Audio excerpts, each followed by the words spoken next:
coming up on Unsound Advice.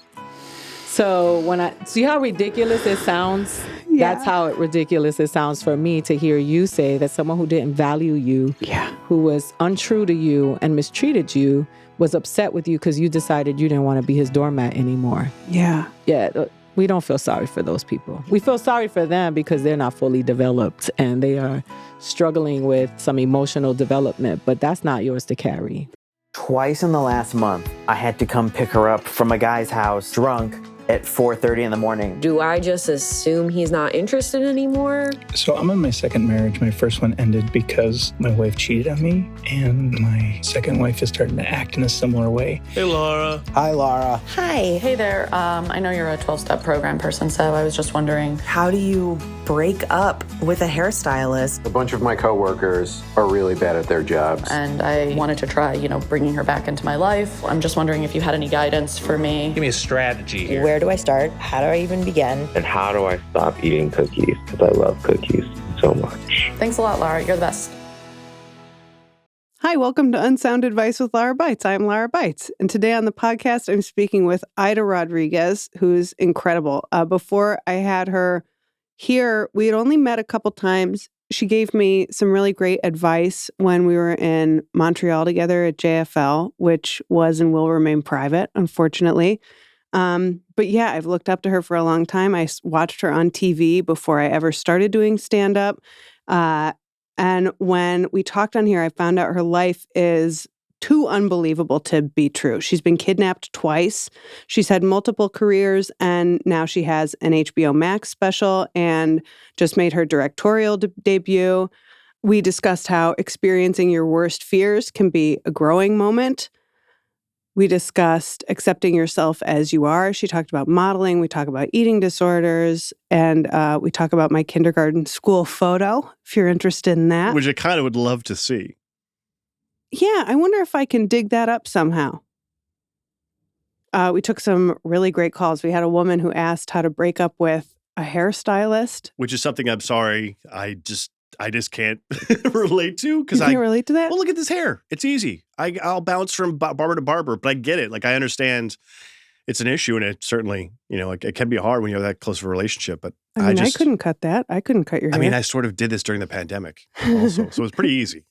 I probably bust him out on this episode. I think I do, but my friend Damon Millard gets the worst haircuts that prove that, you have to go to someone who's good. I'm like, dude, you have to stop paying $12. You look like for a month. Yeah. So bad. No one can respect you walking around with a head of hair like that.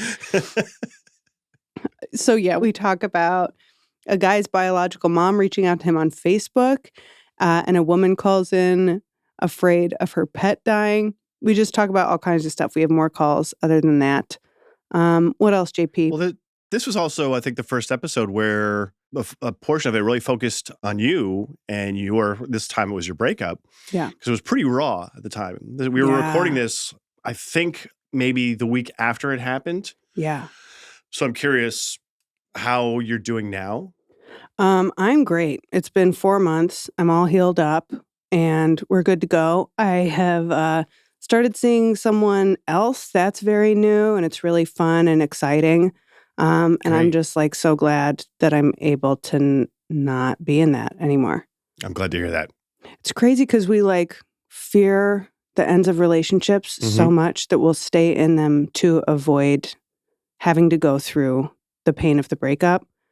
And the pain of the breakup was so much less than the pain of the relationship. I can't believe now that I'm on the other side of it, that I was struggling in this relationship for a year to get through a breakup where I was okay in 2 months. Mm-hmm. It could have just been so much easier.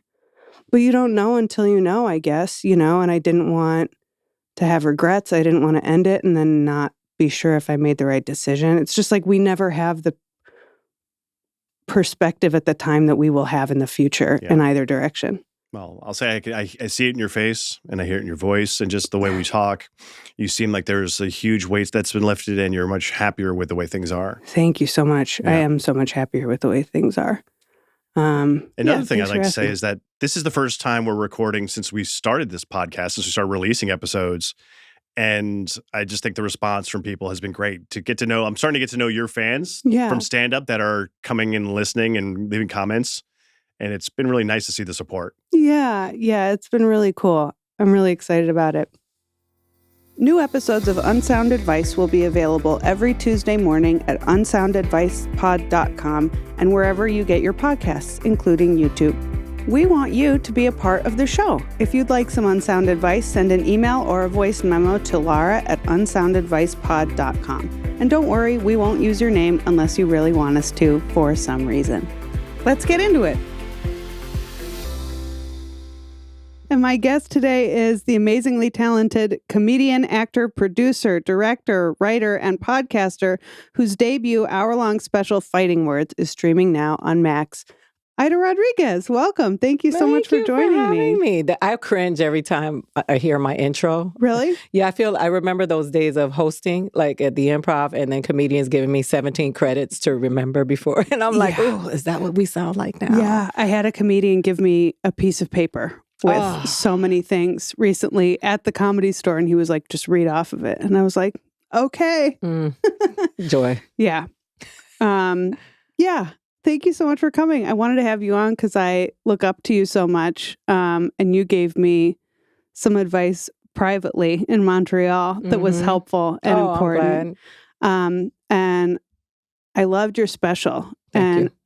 At the end of your special, you shared a piece of what I would consider advice that your grandmother gave you. She said, Plan B is for people who don't believe in Plan A. Yeah. And I didn't really have a Plan B, like doing comedy. Plan B was just like be really miserable and figure it out. Maybe try to get into grad school. But did you have a Plan B? No. Some people thought that having no Plan B meant not working. Right. Yeah, and just waiting on the universe to show up. I had a job. I worked for a financial firm for 8 years.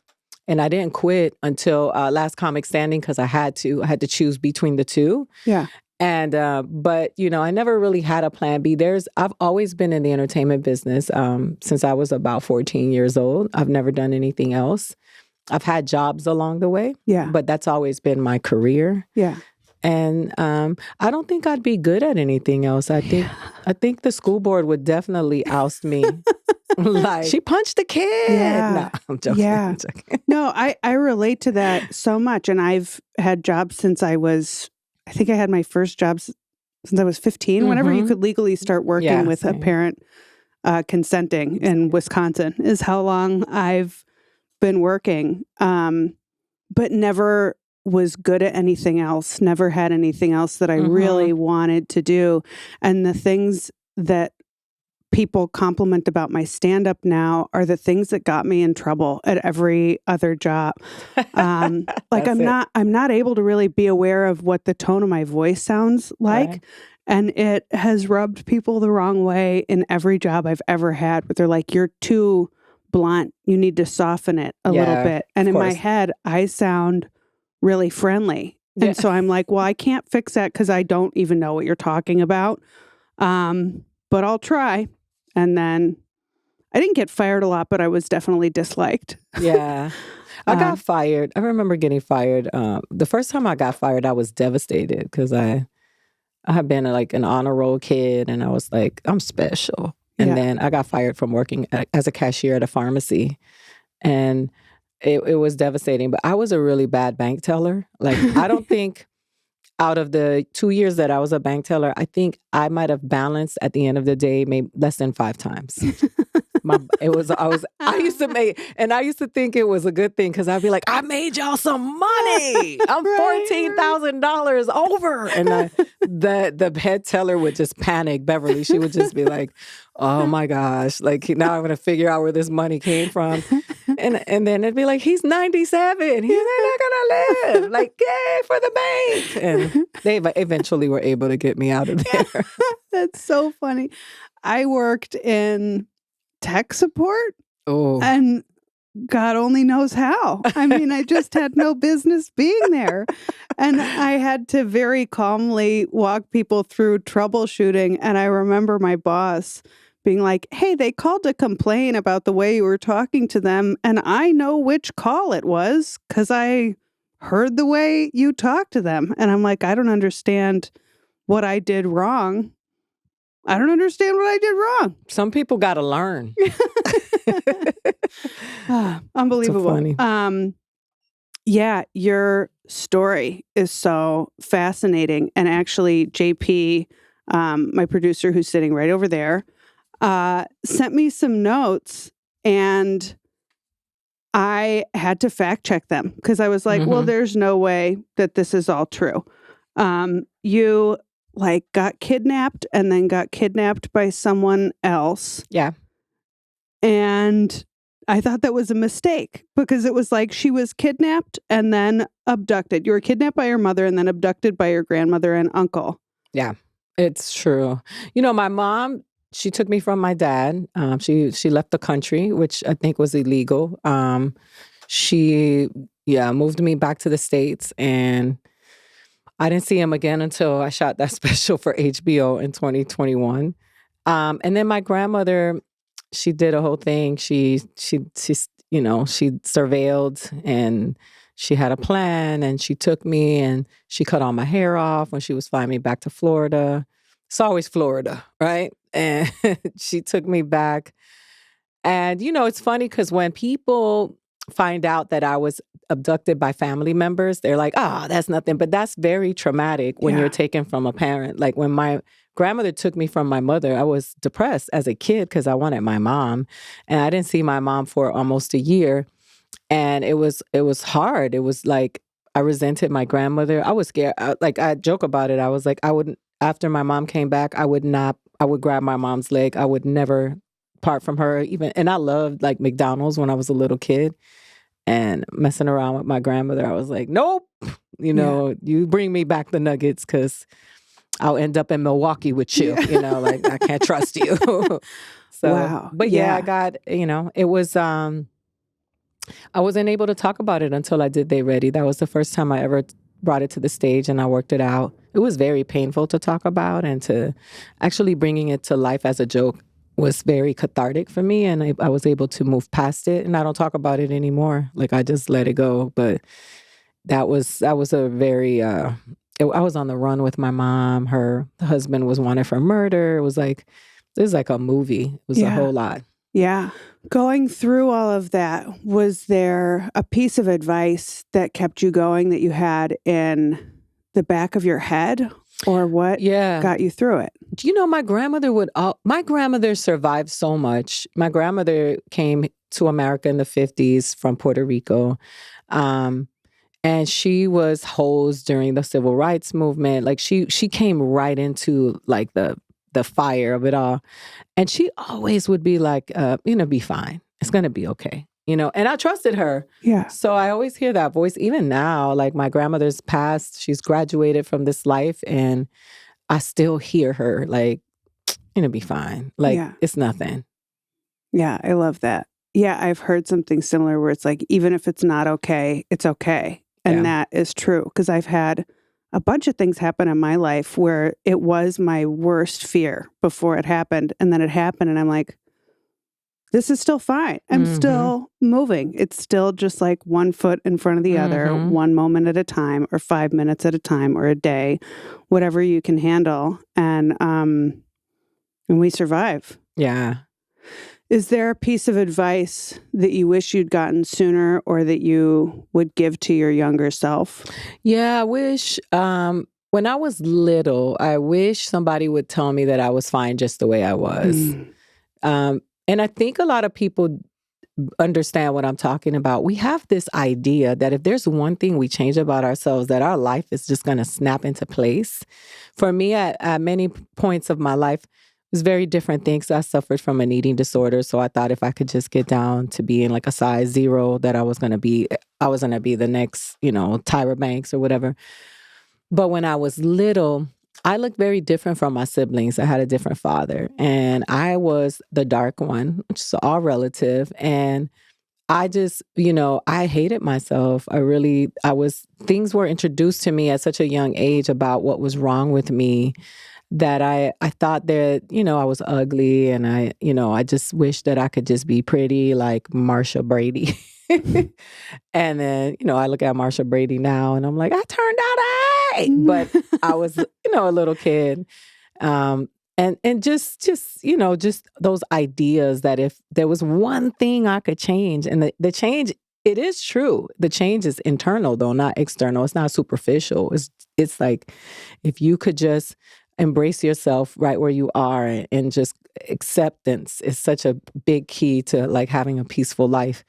And there was no one around me that had any bit of sense that could offer that to me, because everybody was just surviving at the same time, Yeah. Yeah. People only have what they have for themselves. Mm-hmm. And my mother did not accept her own body ever. And I remember consciously feeling like I was too fat for the first time when I was 4. I was in kindergarten and I was getting my picture taken for my little block. And I remember looking down at my denim jumper, like magenta plaid shirt. Like I remember this moment. Mm-hmm. And I remember just thinking I was too fat. And I like still had like a baby tummy. I was a baby. You were a baby. Yeah. Mm-hmm. Yeah, that really resonates with me. And it's not about the weight, because I've been much heavier than this and I've lost a large amount of weight, and I still can look in the mirror and like see that old body. And I have to look at pictures to realize that it's different. And I have to like do the math in my head and be like, there's no way that I look the same. But it's like, it's really not about the weight. No. And it's, coming from a demographic of women that are seldom acknowledged when it comes to self-destructive eating habits and eating disorders, because it's been labeled a white girl disease, which is so, the sexism and the toxicity is so deep in all levels when it comes to things that have to do with women. It's something that I grew up in a culture where they wanted me to be chubby when I was little, because that meant that I was being well taken care of. It meant that I was eating, and I was very skinny, and I did not like to eat. I remember, they used to have to threaten to hit me with a belt so that I could eat, because I would not eat. I hated eating. It started very young. Yeah. And so, when you think about, the body dysmorphia issues that a lot of women have, the body standards that are constantly being pushed on us by the media, corporations, what's profitable, it's really, it's such a hard thing to grasp, to think that you're ever just okay, because they're always moving the goalposts. Like, I remember when I used to look at Lucy, I love Lucy, and you see those women like Sophia Loren, and they were full-figured, beautiful women that they had bodies. Yeah. And then Twiggy came along. Like, I go back and study like all of the models, and I was fascinated by old Hollywood. And then you see this movement where the women are just like super, super, super thin. And then it goes back to, then it's skinny for a while. Not having a big butt was a thing. People did not want to have a butt. They didn't want to have hips. And then, now here we are in this like Kardashian era. It's just so much to constantly being trying to figure out where you fit in. And right when you think you're okay, they're like, no, this is beautiful. And it's a lot on the psyche. Yeah, it's crazy to have different parts of our bodies go in and out of style. And that doesn't happen with men's bodies. I mean, I think that beauty standards for men have changed and are more intense now with Instagram. But like boobs and butts go in and out of style. Like I watch the show Friends, and they don't have butts. And they wouldn't have been like the hottest actresses of the day if they were around now. And those are beautiful women. Yeah. And now like boobs are back out, I guess. It's just like butts are in. Like it's just so. It's hard to keep up with. Yeah. And if you don't have your center, it will. Instagram is very hard for me. Like, aside from every other post, it's an obituary post. Like this, like, hey, look who died. Everybody's content for people. Like, you see people posting about people they never even knew existed. And they're like, rest in peace. And you're like, you didn't even know who that was. Yeah. It's awful. I've thought about that. And I don't know why I have had this thought. And maybe you've had it too. But I've thought like, man, I hope if I die, these assholes don't post pictures with me, you know. Yeah, I was thinking about that yesterday. Really? And I have a list. Yeah, I told I'm like, for my kids, I'm like, there's a list of people who are allowed to go to my funeral. Very short list. Guest list. I don't want that energy in there. My kids are going to be suffering. I don't want that wrong energy there. I don't want people pulling out. Like when I saw people videotaping Whitney Houston's funeral, I was like, all is lost, my friends. Humanity is done. Like this is content for people. Like, yeah, I have a list. And then I was like, and then anybody who posts pictures with me, you block them and you report them. This is the list. You know, I was thinking about that. That's how petty I am. I was just like, them. Yeah. Well, I mean, it's just like a way of taking it and getting their little piece of attention about it. Everything is content, and it's so it's gross. Yeah, because some people are like destroyed and grieving about the loss of their person, and here you are doing this gratuitous post because you're trying to get likes. Like I've gotten into some arguments with certain comedians who posted very early about the loss of some of our friends, people in their lives. And I was like, if you don't take that post down, I'm gonna come to your house. Like, take it down now. They haven't processed the death of their loved one. And here you are already posting a news article. What's wrong with you? Like, I've had this conversation with comedians who no longer speak to me. Yeah. Well, and when I think about my dad's funeral, there were people I didn't know, but who loved him. Right. And he impacted their lives and, you know, told me things that I didn't know, like that he really helped them recover from addiction. And like, you know, he touched all these people's lives, but I can't imagine having just all these people showing up to see who else is there. Oh, yeah. You know? And if there's an opportunity in the room. Yeah. The networking, you know, that's the... Yeah. There was recently a memorial for a person in the comedy community, and people were asking me if I was going, and I was like, I didn't know that person. Same. And they were like, yeah, I didn't either, but I wanted to go. And I'm just like, it's not a party. No, that's gross. Yeah. Yeah. Well, with all that said, should we take a call? Sure. All right. I'm up for it. I'm excited. I love these. Hi, Lara. I need your advice. How on earth does one go about changing their longtime hairstylist? You know, the one you've been seeing for years and years, and they've always done a great job, but then one time wasn't available when you needed them, so you had to go see somebody else, and that somebody else did a better job. Then what do? How do you go back, or how do you break up with a hairstylist who has become a friend that you love, that you see outside of the hair salon? Is that even possible? What do you think? You seem to, I'm seeing a reaction. What's coming up for you? Well, I've been there. Yeah. That is, and my kids always tell me, hey, you got to stop being so accessible and befriending the people that you work with, because it's gonna turn around and bite you. And it happened to me with a hairdresser. And then you go to somebody, they do a much better job. And, you know, the reality of it is like, you got to make a decision. I mean, you want to walk around with a busted head? Right.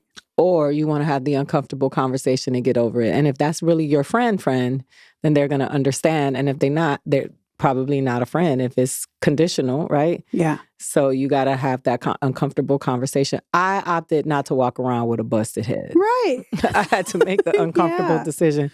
And it happened to me with a makeup artist as well. So it's, and she's still my friend. I love her to death. But I found a makeup artist that really didn't have to, didn't have me looking different complexions and all kinds of stuff. Not to say anything bad about her, because she was great too. But you got to choose you. And a lot of us are like indoctrinated not to.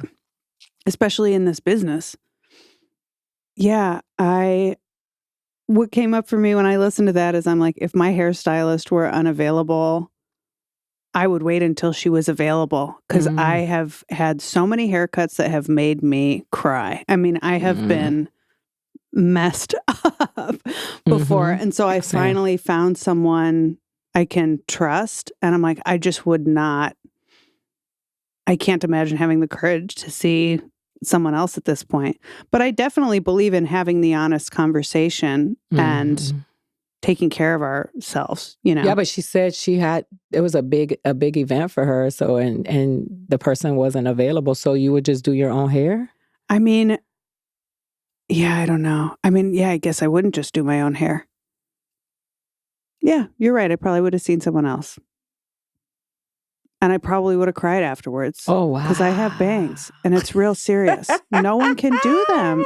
No one can do them. That's why I don't have them. They'll mess them up. It's so bad. It's so hard. Yeah. Bangs are a big deal. Bangs are a big deal. Yeah. It's your whole face. They're on your face. It's the first thing that a person sees. I mean, Kaylee Cuoco had, like, she said she did a thing of the bangs that ruined her life. Yeah. Because I guess she was getting extensions and they ate up the thing and then she had to put a wig on and she was devastated. Yeah. You know? I mean, I was devastated for her. Yeah. I've had them where they like cut into the hairline. Like it was gnarly.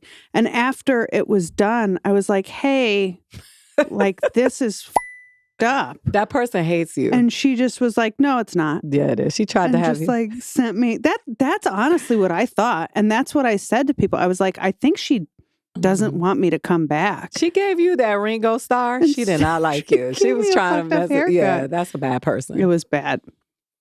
All right. Should we do another one? Hey, so I'm adopted, and recently I was contacted on Facebook by my biological mom. I know she's my biological mom because my real mom who raised me showed me a picture of her and told me her name years ago.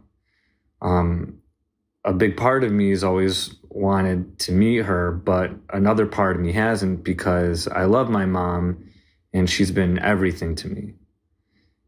I do want to meet my birth mom, but I want my real mom to be okay with it. What do you think I should do? That one's, the fact that he said my real mom versus my biological mom is very telling because he considers the mom who raised him his real mom. Yeah. And I think, for me, the conversation begins with that. She should be confident in knowing. But, me finding my father when I did, that was agonizing. Living a life not knowing the other person that was responsible for me being here. A lot of unanswered questions, like quirks and things that my mom couldn't answer. And I met myself when I met my father because there were things about him that really answered a lot of questions for me. I think as a mom, as uncomfortable, I don't know what that feels like because both of my children are my biological children, but I believe that I would encourage my child and support them because it's important for them. And I just have to suck it up. And I might not like it and might hurt, I have a relationship with the mother of my ex-husband's child. I took them to lunch last week when I was in Kansas City. Very awkward, but that little girl is my children's sister. Mm-hmm. And that it's important for me, for them to know that I am also supporting the village. I just think parents got to grow up and they gotta support their kids. There's a lot of pain with children who are adopted and they need to be seen, and whatever they need to be supported in that. Yeah. Yeah. It's interesting that you, to hear what you had to say about meeting your dad. And you said that when you met your father, you met yourself. And it got me thinking about, like, I'll still, if I'm thinking about something, I'll feel myself make a face sometimes. And I'm like, I know that I'm making my dad's face. Mm-hmm. Like we have the same thinking face. And so much of my sense of humor I got from him. And I've been in a program for like codependency. And one of the hardest lessons for me to learn in that is that I have to let my mom's feelings be her feelings and be her responsibility. And that doesn't mean that I get to hurt her feelings. It doesn't mean that I get to harm her, obviously. But if something that I'm doing to take care of myself, if she doesn't like it, then that's okay because she's an adult and I don't like things sometimes and I deal with my own feelings and she can do that too. And so that's kind of what came up for me when I listened to this, is that like, if it does hurt his real mom, that's okay. It's normal. You know, I had a podcast, and on my podcast I had the singer Estelle, the one who sang the song with Kanye, American Boy. Yeah. And she said to me on the podcast, I saw her the other day. I don't know why this hit me so hard, but she said, Ida, I refuse to carry what's not mine. And that's just become my mantra. Yeah. And, you know, especially, I do Al-Anon. I'm the daughter of an addict. Yes. Yeah. And so I have had to learn that even with my mom, who I do share a codependency with, or have shared, is that's not mine. And I have to let her carry her own weight. She has her own development and her own journey as a human being. And as a mother who adopted a child, that's part of her journey, is having to reconcile the fact that that child will want to find their biological parent. But that is not that burden for the child. The child has a whole other burden that they've been dealing with, you know? Yeah. Yeah. And it's also just, it's like, what will you regret more when the opportunity is gone? Will you regret, your biological mom no one is going to be around forever. That's right. And I would really want to meet that person. Mm-hmm. My mother was very, very against me meeting my dad. She thought it was going to be bad for me. She was right. It was not bad for me, but it was emotionally draining, and it was a very, very rough journey for me, but it was mine. And she was completely against it. She was angry. She was upset. She felt betrayed, and I still did it because it was important for me. And she got over it. She's okay. Yeah. Yeah. I've done Al-Anon also, and that's where I learned to stop taking care of my mom at my own expense. Absolutely. At the total expense of my mental health. It's where I learned that I don't have to talk to her on the phone every day. I can have boundaries, and it doesn't make me a bad person. It's where I also learned that if I tell someone that they hurt my feelings and then they're sad from that, that doesn't mean that I was being mean. Yeah. Like hurting someone's feelings by telling them that they hurt your feelings, that's gaslighting when they gaslight you. Right. But I heard this woman on social media say this thing the other day, and my daughter sent it to me because my daughter is really big on boundaries, and she's trying to teach me them. But the lady said, you have to get out of the thought that not having boundaries is empathy. Yeah. You know what I mean? That is a very toxic ideal. Thinking that just because you have no boundaries and anybody can call you at any time and you'll show up for them at any time, that's not healthy. You have to take care of yourself. Yeah. Yeah. Something else that I thought of, and I love that, and I've never heard that before, that I refuse to carry what's not mine. Mm-hmm. I've been feeling sad lately. I'm going through a breakup, and one of the things that makes me so sad is thinking about him being sad, like thinking about him crying, that is what makes me feel sick. Because I loved him so much. And if I were my friend, I would this person cheated on me and broke up with me and then decided that he wanted me back, and I still feel guilty for not getting back together with him. That comes from your mom. Really? Yeah, those things come from your mom. Your allegiance to people because if you're an Al-Anon, or it comes from whoever it is you have that codependency with. I recently went through a breakup as well. I hope he's crying. I hope he's feeling sad and bad. I feel like he was emotionally traumatizing for me, and he gaslit me a lot. And every time I talked about the things that were hurting me, he would try to make me feel bad about, well, what about? I told him I was thinking about suicide, and his response was me too. And then, which he probably wasn't.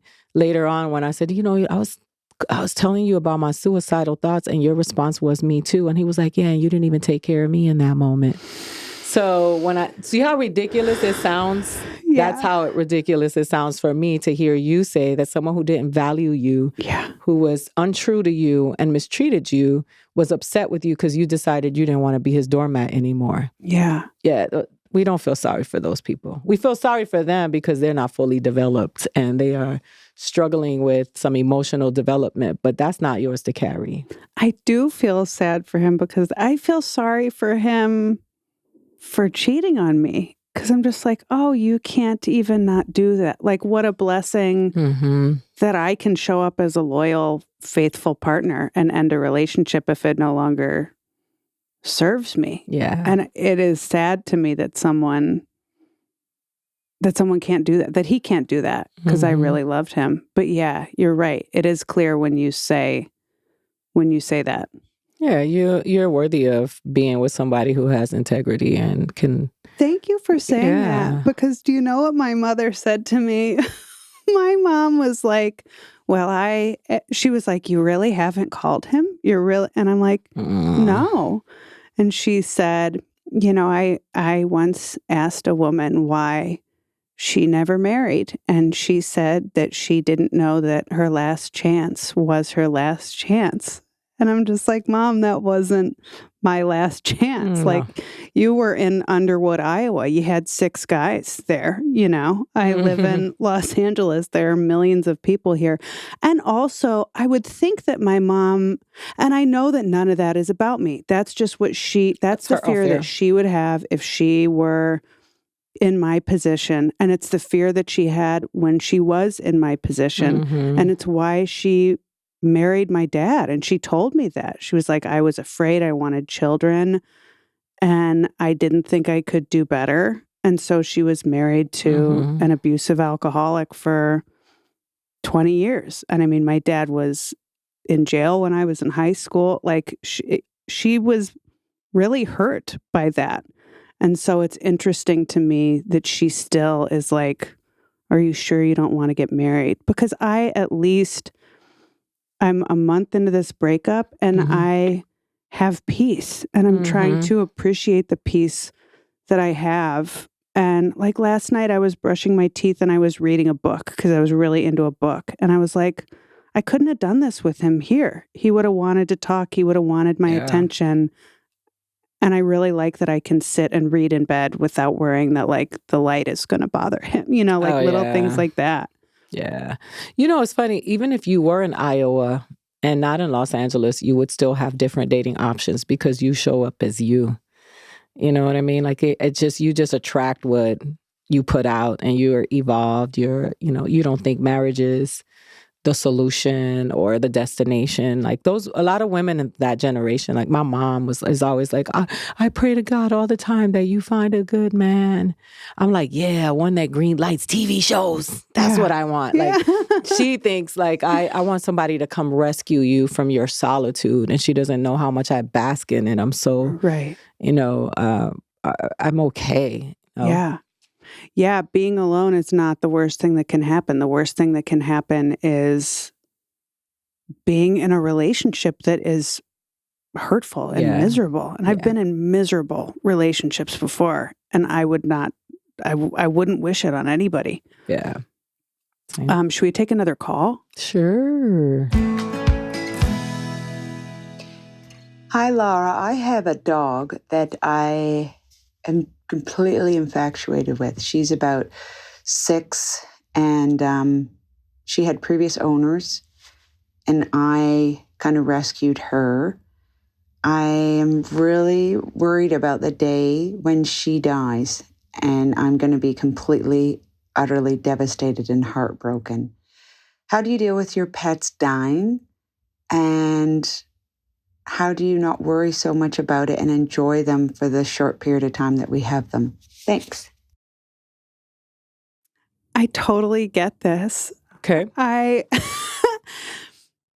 I had a cat who died, and I spent her entire life afraid of her dying, Mrs. Cuddles. And then when she did die, it was so sad. But it also was a relief. Like, she had been sick for a really long time. And so there was just like a lot of care I no longer had to do. There was a new freedom that I hadn't had. And so the reality of that, it's like what we were talking about before, even when it's not okay, it's okay. And it's all going to be okay. Like when that time comes, you'll walk through it and you'll survive and you'll cry a lot and then you'll cry less and less. It'll taper off. But looking back, it's like I wish that I hadn't wasted my cat's life dreading her death. And so I would just invite you, when you notice those thoughts to come up, to redirect to the present moment, because that's all that we really have. You know what's funny, though? I think about my grandmother was diagnosed with cancer in 2000, right? And they told her she was going to live for 9 months. I was going to fly to visit her because my mom called me and said, they said 9 months, you better get down here. I called my grandmother and I said, I'm coming down. And she's like, for what? And I said, I just got the news. And she said, I'll let you know when I'm going to die. My grandmother died in 2013. While everybody was crying, constantly dreading my grandmother's upcoming death, Whitney Houston died. A bunch of people way younger than my grandmother passed away. I had friends die. She outlived Heavy D. Yeah. My grandmother outlived Heavy D. And everybody was crying about her death. And she was living her life, eating her McDonald's chicken nuggets because she loved nuggets. And she was just like, I told you I would tell you when it's time. And she made a decision. And it was just a testament to me to like, don't waste your time grieving what hasn't happened. You got to grieve it when it happens. Yeah. So enjoy life while it's there, And so that cat outlived Whitney Houston, and then outlived, how many people died this year? That cat outlived Betty White. Like, give the cat some credit. Like, leave the cat alone, lady. Yeah. Pete Holmes's wife said something once that I loved. And she was just like, if you're anticipating that and worrying about it, you're just putting yourself through it twice. That's right. That's like, do you want to go through the death of your cat 150 times or once? Yeah. And I think of that when I have like a flight coming up that I'm nervous for, or something coming up that I'm stressed about. I'm like, well, you're doing it right now. Why are you doing it right now if you don't want to do it, Yeah, we live on airplanes where we are risk takers. We go on stage in front of strangers and hope that they'll accept what we have to say.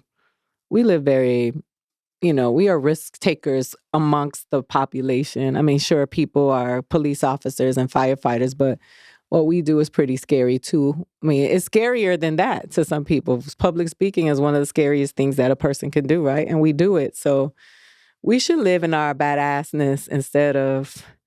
it's 316 days and my cat is still alive. But I know that one of these days, it's like, man, what a prison to be in, emotional prison. You got to free yourself from that and enjoy that cat. Yeah. Yeah, I've been afraid for my mom to die since I was a little kid. Me too. I remember I would go into her bed and I would just like sob on her. Yeah. Because what if there's a fire and she dies? Yeah. And there never was a fire and she never did die. And she was diagnosed with lung cancer. And I found out, and then the next day I found out that she also had breast cancer. And she is somehow no worse for the wear. Like she just beat both of them and she's just still around. Yeah. And so it's like all of that time they ate gluten. They ate gluten and that gluten empowered them. They glued them together. Yeah. It stuck all their body parts together. Yeah. Yeah. No, I used to do the same thing. I used to envision my mom's grave. That graduation song, I forgot the name of the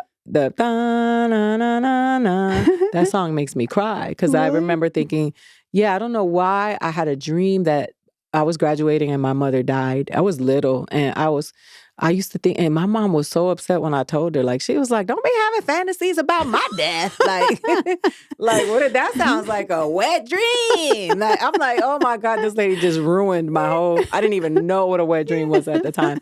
But it was just the concept of her thinking, It's like you're fat fixating on my death. And she's like, and that doesn't make me feel good because I want to be alive.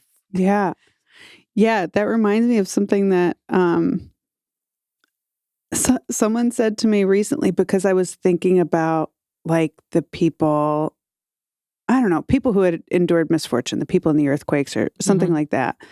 And I was like, I feel bad because I feel like I should be grateful because I'm not in that situation. And she was like, no one wants to be the person that you compare your life to feel better about your life. That's true. Like, she's like, just have your experience. People don't want to be the ones that you pity. Yeah. Because, you know, like, would you want to be that person where someone was like, well, at least I'm not Lara Beitz, you know? No.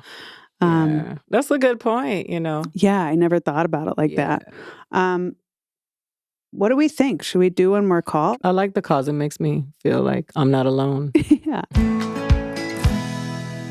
Okay, so my question is, when you're traveling on the road, how do you manage your energy levels before the shows? So I never know if I'm supposed to be like walking around the city or having lunch with people, going to the gym, or if I should just kind of lay low in my hotel room and save my strength for the show. So what would you recommend?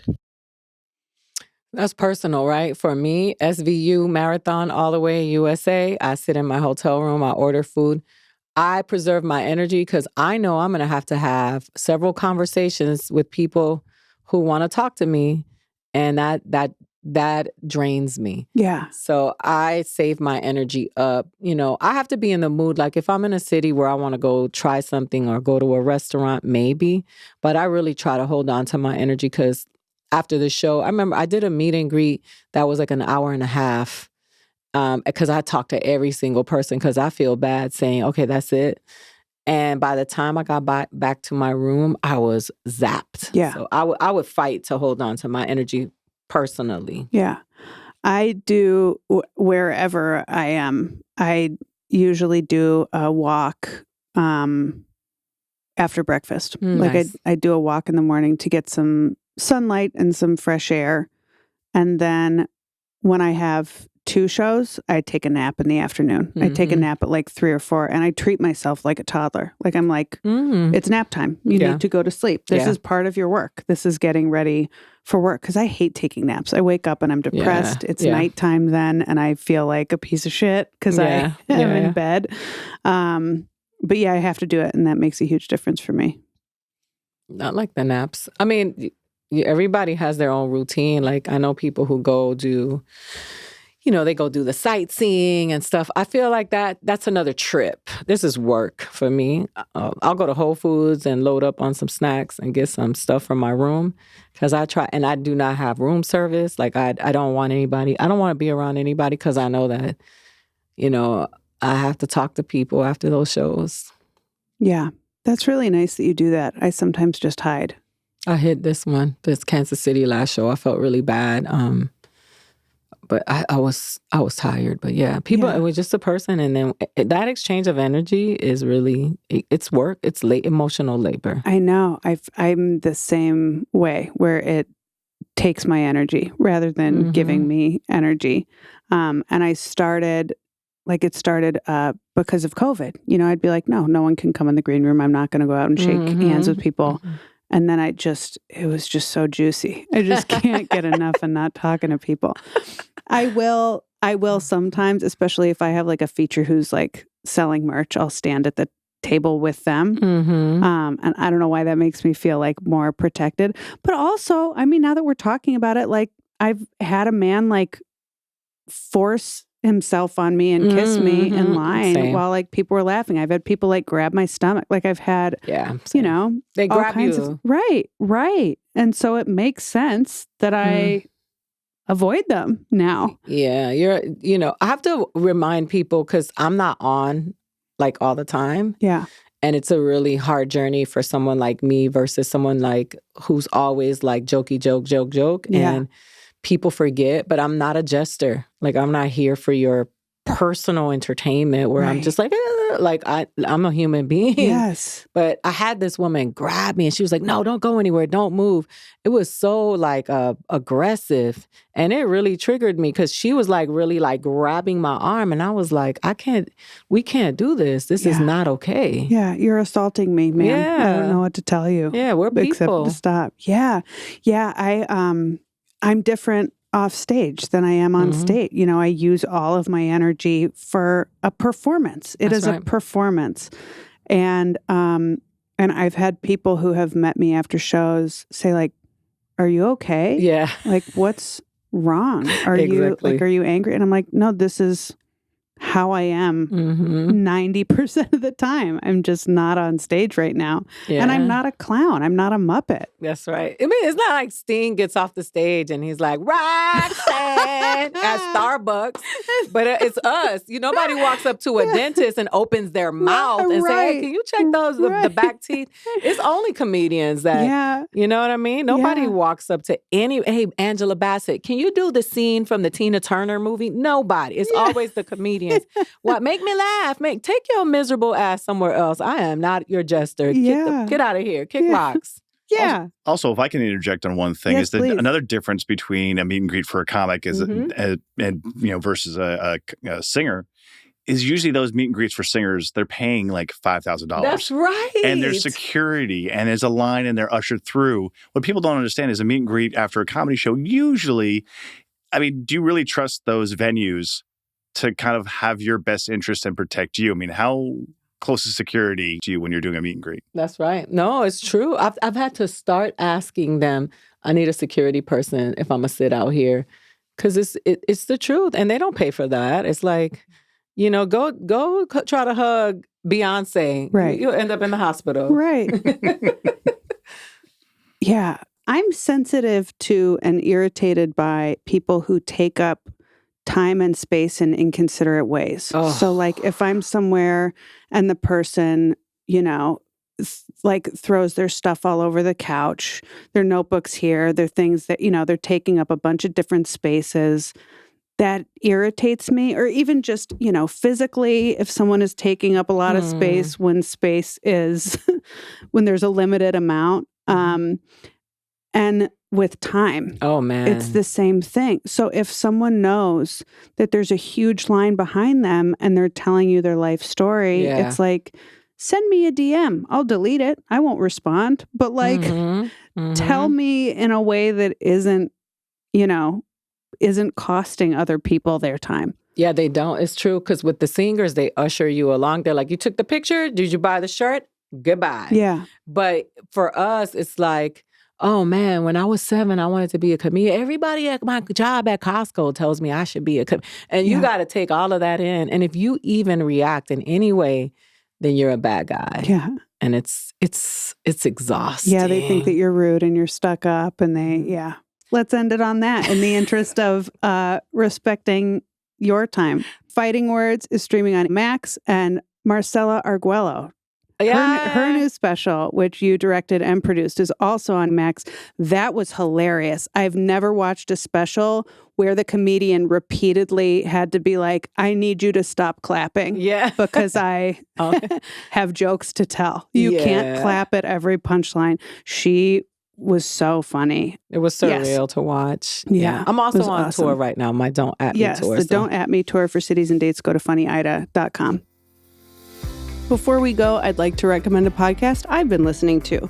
Based on his Netflix comedy special, Blocks, Neil Brennan interviews friends and colleagues about the things that make them feel lonely, isolated, and how they are persevering despite these blocks. I just love this guy. You can find this on Apple, Spotify, and YouTube. There are also some great comics on tour right now. One of my favorites is Christina P. She has a special Mom Jeans on Netflix. She's on the road through September. For cities and dates, you can go to ChristinaPOnline.com. Thank you for having me. This was great.